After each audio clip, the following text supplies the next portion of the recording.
بسم اللہ الرحمن الرحیم۔ السلام علیکم۔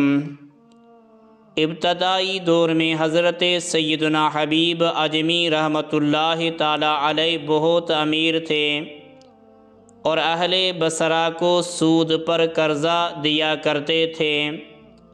جب مقروض سے قرض کا تقاضا کرنے جاتے تو اس وقت تک نہ ٹلتے جب تک کہ قرض وصول نہ ہو جاتا، اور اگر کسی مجبوری کی وجہ سے قرض وصول نہ ہوتا وہ مقروض سے اپنا وقت ضائع ہونے کا ہرجانہ وصول کرتے اور اس رقم سے زندگی بسر کرتے۔ ایک دن کسی کے یہاں قرض کی وصولی کے لیے پہنچے تو وہ گھر پر موجود نہ تھا۔ اس کی بیوی نے کہا کہ نہ تو شوہر گھر پر موجود ہے اور نہ میرے پاس تمہارے دینے کے لیے کوئی چیز ہے، البتہ میں نے آج ایک بھیڑ ذبح کی ہے جس کا تمام گوشت تو ختم ہو چکا ہے، البتہ سر باقی رہ گیا ہے، اگر تم چاہو تو وہ میں تم کو دے سکتی ہوں۔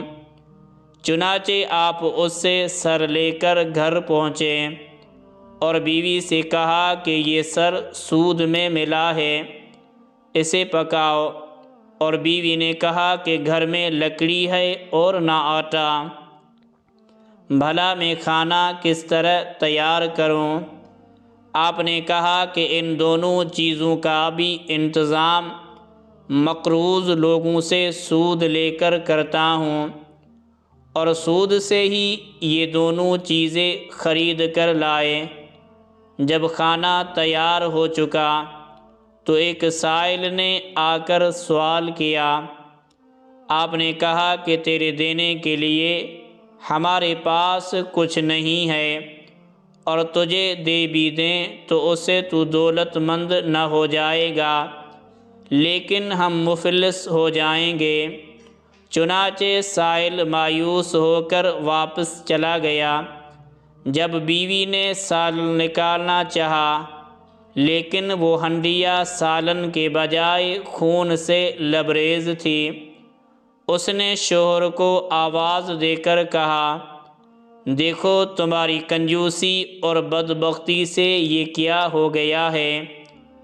آپ کو یہ دیکھ کر عبرت حاصل ہوئی، اور بیوی کو گواہ بنا کر کہا کہ آج میں ہر برے کام سے تائب ہوتا ہوں، اور یہ کہہ کر مقروض لوگوں سے اصل رقم لینے اور سود ختم کرنے کے لیے نکلے۔ راستے میں کچھ لڑکے کھیل رہے تھے۔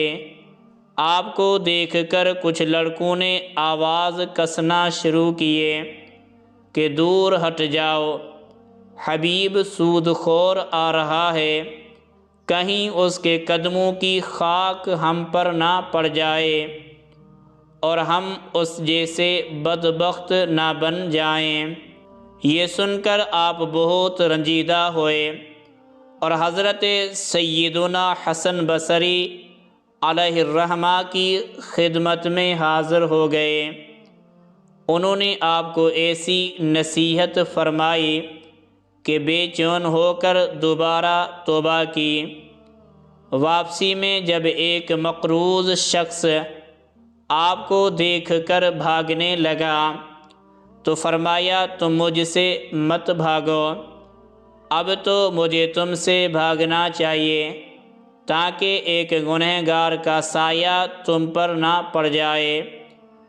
جب آپ آگے بڑھے تو انہی لڑکوں نے کہنا شروع کیا کہ راستہ دے دو، اب حبیب تائب ہو کر آ رہا ہے، کہیں ایسا نہ ہو کہ ہمارے پیروں کی گرد اس پر پڑ جائے اور اللہ ہمارا نام گنہگاروں میں درج کر لے۔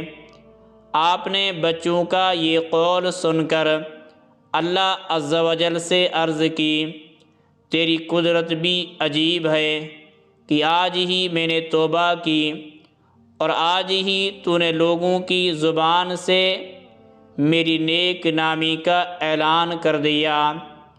اس کے بعد آپ نے منادی کرا دی کہ جو میرا مقروض ہو وہ اپنی تحریر اور مال واپس لے جائے۔ اس کے علاوہ آپ علیہ الرحمٰ نے اپنی تمام دولت راہ خدا عز و جل میں لٹا دی۔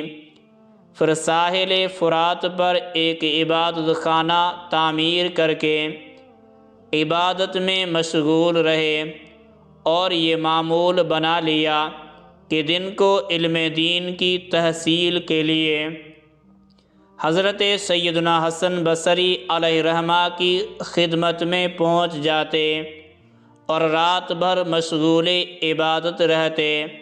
چونکہ قرآن مجید کا تلفظ صحیح مخرج سے ادا نہیں کر سکتے تھے، اس لیے آپ رحمۃ اللہ تعالی علیہ کو عجمی کا خطاب دے دیا گیا۔